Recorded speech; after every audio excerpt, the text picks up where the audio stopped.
नमस्कार दोस्तों आज हम बात करेंगे कि आखिर 26 जनवरी को ही गणतंत्र दिवस क्यों मनाई जाती है। तो चलिए वीडियो को शुरू करते हैं। देश इस साल अपना 75वां गणतंत्र दिवस मना चुका है।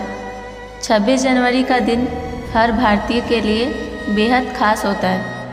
यह दिन भारतीय नागरिकों को लोकतांत्रिक रूप से अपनी सरकार चुनने की शक्ति को दर्शाता है। भारत के इतिहास में यह दिन कई तरह से महत्वपूर्ण है। यही वजह है कि इस दिन को पूरे देश में हर्ष उल्लास और उत्साह के साथ मनाया जाता है। इस राष्ट्रीय त्यौहार की अपनी अलग खासियत है, जिसके चलते लोग इसे धूमधाम से सेलिब्रेट करते हैं।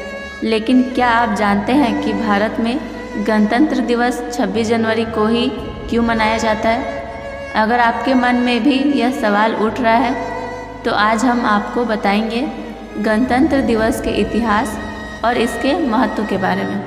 तो चलिए जानते हैं गणतंत्र दिवस के इतिहास के बारे में। दरअसल हर साल 26 जनवरी को गणतंत्र दिवस इसलिए मनाया जाता है क्योंकि इसी दिन पूरे देश में संविधान लागू किया गया था। 26 जनवरी 1950 को संविधान लागू होने के साथ ही भारत को पूर्ण गणराज्य घोषित कर दिया गया था। यही वजह है कि हर साल इसी खास दिन की याद में 26 जनवरी को गणतंत्र दिवस के रूप में मनाया जाता है। साल 1947 में भारत को मिली आज़ादी के बाद इसे लोकतांत्रिक बनाने के मकसद से देश का संविधान बनाना शुरू किया गया। 2 साल 11 महीने और 18 दिन में बनकर तैयार हुआ भारत का संविधान। 26 नवंबर 1949 में देश की संविधान सभा ने स्वीकार किया।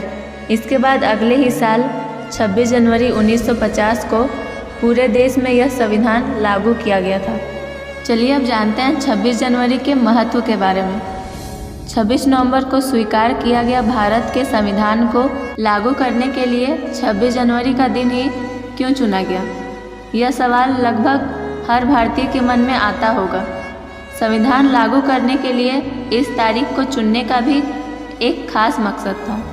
दरअसल 26 जनवरी 1930 को अंग्रेज़ों की गुलामी के खिलाफ कांग्रेस ने भारत को पूर्ण स्वतंत्र घोषित किया था। ऐसे में पूर्ण स्वराज का प्रस्ताव लागू होने की इस तिथि के महत्व को ध्यान में रखते हुए संविधान लागू करने के लिए 26 जनवरी का दिन चुना गया था। 1950 में इसी दिन संविधान लागू करने के साथ ही देश को पूर्ण गणतंत्र घोषित किया गया और तब से लेकर अब तक हर साल 26 जनवरी को गणतंत्र दिवस मनाया जाता है। दुनिया का सबसे बड़ा लिखित संविधान, क्या आप जानते हैं इसके बारे में? अगर नहीं तो बने रहिए हमारे साथ वीडियो में अंत तक।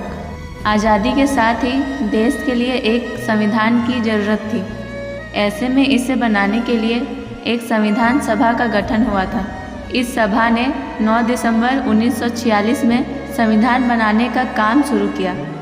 भारत की इस संविधान सभा के अध्यक्ष डॉक्टर राजेंद्र प्रसाद थे, जबकि संविधान की ड्राफ्टिंग समिति के अध्यक्ष डॉक्टर भीमराव अंबेडकर थे। डॉक्टर अंबेडकर ने भारत के संविधान को बनाने में एक अहम भूमिका निभाई थी, जिसकी वजह से उन्हें संविधान निर्माता भी कहा जाता है। भारत का संविधान दुनिया का सबसे बड़ा लिखित संविधान है, जिसे बनाने में पूरे 2 साल 11 महीने और 18 दिन लगे थे। इसके बाद 26 नवंबर 1949 को संविधान सभा ने डॉक्टर राजेंद्र प्रसाद को देश का संविधान सौंपा था। यही वजह है कि हर साल 26 नवंबर को संविधान दिवस के रूप में मनाया जाता है। दोस्तों, मुझे उम्मीद है कि आपको समझ में आ गया होगा कि गणतंत्र दिवस 26 जनवरी को ही क्यों मनाई जाती है। अगर समझ में आ गई है तो वीडियो को लाइक करिए और इसी तरह की जानकारी के लिए हमारे चैनल को सब्सक्राइब करिए। हम मिलते हैं आपसे अगली वीडियो में।